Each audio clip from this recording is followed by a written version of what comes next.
ঝালকাঠি ১ আসনের আওয়ামী লীগের সাবেক সংসদ সদস্য এবং বিএনপির সাবেক নেতা শাহজাহান ওমর নিজ বাড়ি ও গাড়িতে হামলা ভাঙচুরের ঘটনায় থানায় অভিযোগ করতে গিয়ে গ্রেফতার হয়েছেন। বৃহস্পতিবার সকাল ১০টার দিকে তাকে গ্রেফতার করা হয়।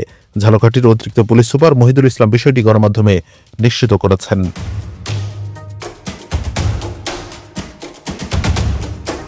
এর আগে বুধবার সন্ধ্যায় রাজাপুর উপজেলা বিএনপি তার বিরুদ্ধে বিক্ষোভ মিছিল করে।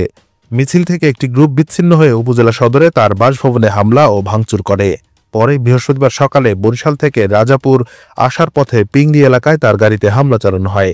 এসব ঘটনায় রাজাপুর থানায় গাড়ি ভাঙচুরের মামলা দিতে গেলে উপজেলা বিএনপির নেতাকর্মীরা বাইরে থেকে থানা ঘেরাও করে অবরুদ্ধ করে রাখে।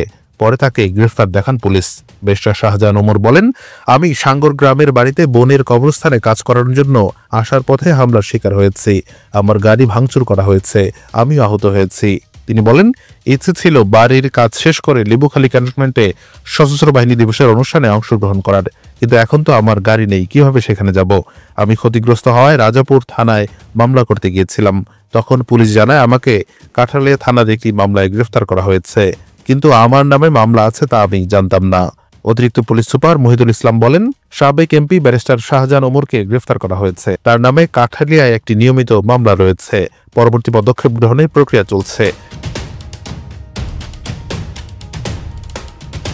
বিষয়টি নিয়ে শাহজাহান ওমরের সফরসঙ্গী বাবুল মৃধা রিপন সহ একাধিক অনুসারী গণমাধ্যমকে জানান, ৫ই আগস্টের পর তিনি বৃহস্পতিবার নিজ এলাকায় আসার পথে কয়েকজন যুবক তার গাড়িতে হামলা করে। গ্লাস ভেঙে শাহজাহান ওমরের হাতে পড়ে রক্তাক্ত হন তিনি।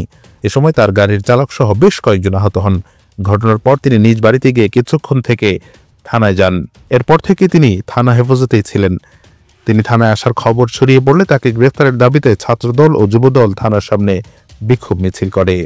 তারপরই মূলত শাহজাহান ওমরকে গ্রেফতার করা হয়। জানা যায়, ৫ই আগস্ট আওয়ামী লীগ সরকারের পতনের পর থেকে শাহজাহান ওমর আত্মগোপনেই ছিলেন। Anwar Hossain, BD archive.